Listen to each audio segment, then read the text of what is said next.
बंगाल में BJP is inching closer to majority, inching closer. अभी तक के रुझान में 142, टीएमसी 120। इंटरेस्टिंग बात है तमिलनाडु, वहां पर 118 है द मैजिकल नंबर, और तमिलनाडु में इस वक्त 102 या लास्ट काउंट जो हम देख रहे थे टीवी के। लगता है आपको टीवी के अपने दम पर 118 भी पहुंच जाएगी? अभी तक तो कुछ कह नहीं सकते, ये आंधी है। टीवी के 104 तक तो पहुंच गई है। 14 सीटें और उनको चाहिए, लेकिन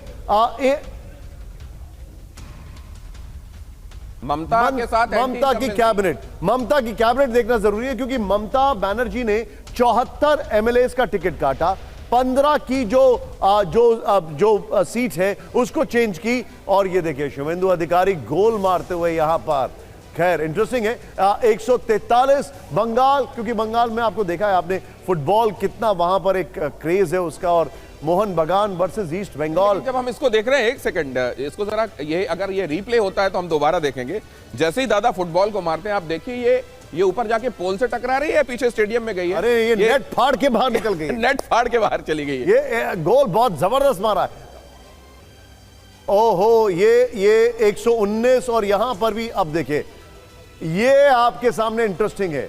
ये है भवानीपुर, ममता दीदी आगे चल रही है, शुभेंदु जी हैं वो पीछे चल रहे हैं। कोलकाता पोर्ट, ये फिराद हकीम आगे चल रहे हैं, और बीजेपी के राकेश सिंह पीछे चल रहे हैं। टीएमसी यहां पर नंदीग्राम की अगर बात की जाए, डेफिनेटली शुभेंदु अधिकारी आप ये अगर कहा जाए काफी फेवरेट थे, और वो आगे भी चल रहे हैं। माता भंगा अगर उसकी बात की जाए तो बीजेपी के निश्चित प्रमाणित वो आगे चल रहे हैं। दिनेश सबलू बर्मन उनके मुख्य प्रतिद्वंदी हैं जो कि पीछे चल रहे हैं। अब जरा इधर आ जाइए, ज्योतिप्रिय मलिक हैं टीएमसी के, ये आगे चल रहे हैं। हावड़ा का मुकाबला हम बता रहे हैं, देवदास मंडल पीछे चल रहे हैं भारतीय जनता पार्टी के। अब नोआपाड़ा आ जाइए, ये बहुत अर्जुन सिंह कई बार टीएमसी भारतीय जनता पार्टी कर चुके हैं, अभी फिलहाल भारतीय जनता पार्टी में है, आगे चल रहे हैं। और टीएमसी के त्रिनाकुर भट्टाचार्य पीछे चल रहे हैं। बेलेघाटा में कुणाल कुमार घोष टीएमसी के पीछे चल रहे हैं, बढ़त बनाई हुई है पार्थ चौधरी ने भारतीय जनता पार्टी के। और इधर सोनारपुर दक्षिण वही मुकाबला जिसके बारे में बार बार बात होती है, अरुंधति मैत्रा टीएमसी की पीछे चल रही हैं, और रूपा गांगुली भारतीय जनता पार्टी की आगे चल रही है। बड़े चेहरों का गणित बंगाल में क्या कह रहा है? उधर 143 पर भारतीय जनता पार्टी रुझानों में लगातार आगे, 119 पर टीएमसी आगे। पूर्वी मेदिनीपुर, वहां पर बीजेपी 11 पे आगे चल रही है। North 24 Pargana BJP 17, TMC 14। ये देखिए जरा, बांकुड़ा बीजेपी 10, टीएमसी 2। बड़ी कांटे की टक्कर है वाकई में। नीचे अगर आप देखें आंकड़ा 119 और 143। Howrah BJP 5, TMC 11। ये बड़ी खबर आपके सामने। Kolkata BJP 4, TMC 7। ये आपके सामने। और मेरी नजर बार बार इस ब्रेकिंग के अलावा एक और खबर पर है, और वो है आपके बगल में असम। देखिए बीजेपी 95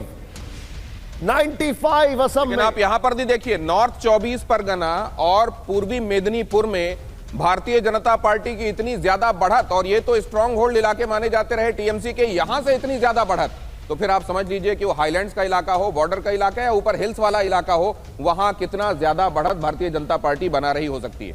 मुझे ऐसा लग रहा है ये हालात, ये सब देख के अब फोकस दो जगह पर होने वाला है। एक बीजेपी का दफ्तर और दूसरा टीवीके का दफ्तर। ये दो जगह फोकस आपको दिखाएगा। हाँ, केरल में कांग्रेस दफ्तर भी अगर वहां की बात की जाए, जहां पर काफी एक्शन इस वक्त हमारे सहयोगी बता रहे हैं। लेकिन इस वक्त आपके सामने एक बार तमिलनाडु का आंकड़ा दिखाइए।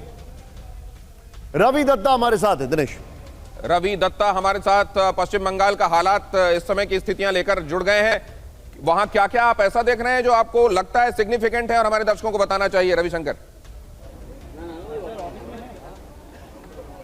देखिए, सबसे पहले तो मैं भवानीपुर का बात कहूँगा। भवानीपुर में ममता बनर्जी फर्स्ट राउंड के बाद करीब 2000 वोट से लीड कर रहा है। सेकेंड राउंड का जो काउंटिंग है वो ख़त्म हो चुकी है, उसका अभी सेग्रीगेशन चल रहा है, और थर्ड राउंड का ईवीएम खुला जा चुका है। वैसे अगर इस बार पश्चिम बंगाल का ट्रेंड देखें, मैं शुरू से ये कह रहा था कि पश्चिम बंगाल में जैसे हर बार दिखाई गया है डिसाइसिव एक नतीजे पे आने वाले हैं पश्चिम बंगाल के वोट की रिजल्ट्स, वो अभी तक नहीं दिख रहे। आप अगर देखेंगे तो टफ कॉन्टेस्ट चल रहा है। जैसे नॉर्थ बंगाल में अगर आप देखेंगे, वहाँ पे भी तृणमूल कांग्रेस और BJP neck to neck fight है। साउथ बंगाल में भी आप देखेंगे जो श्योर शॉट तृणमूल के सीट्स है, वहाँ पे भी नेक टू नेक फाइट हो रही है। नंदीग्राम में जैसे पहले राउंड के बाद शुभेंदु अधिकारी आगे है, भवानीपुर में ममता बनर्जी आगे है। जो ट्रेंड्स दिखाई दे रहा है वो ट्रेंड से साफ हो रहा है कि कौन यहाँ पे सत्ता में आ सकते हैं। अभी पहला 2-3 राउंड के बाद है क्या, बाकी चीजें तो लगभग वैसी जा रही हैं। जिन जगहों पर भारतीय जनता पार्टी मजबूत थी वहां और मजबूत हुई है पिछले चुनावों के कंपैरिजन में, लेकिन खास तौर से ये जो बॉर्डरिंग इलाका है, नदिया का इलाका, ये नॉर्थ और साउथ 24 परगना वाला इलाका, यहां क्या भारतीय जनता पार्टी आगे जा रही है? कुमार कुंदन भी हमारे संवाददाता जुड़ रहे हैं, उनके पास जाएंगे, लेकिन पहले आपसे जवाब ले लूं। मैंने पहले ही कहा था कि एसआईआर का जो इफेक्ट है वो भी सामने आपको दिखाई देगा और पोलराइजेशन जो है वो भी सामने दिखाई देगा। बॉर्डर वाली स्टेट्स में जो हिंदू वोटर्स है वो बीजेपी के लिए वोट कर रहे हैं और बाकी के जो वोटर्स है वो जो एसआईआर के मारे हैं या तो संख्या लघु वोट है वो तृणमूल के पक्ष में जा रहा है। अब इसमें ये रेस में कौन आगे जाएगा, कौन आखिरकार सबसे आखिर मुस्कुराहट किसकी होगी, ये अभी कहने के लिए समय है। अभी इतना जल्दी इसको कहना मुश्किल है। लेकिन मुझे ये लगता है निशान, बंगाल, हाँ, मान लीजिए क्लोज कॉन्टेस्ट होता है और इसी तरीके नेक टू नेक होता है आखिर में, तो भी भारतीय जनता पार्टी ही बाजी मारेगी।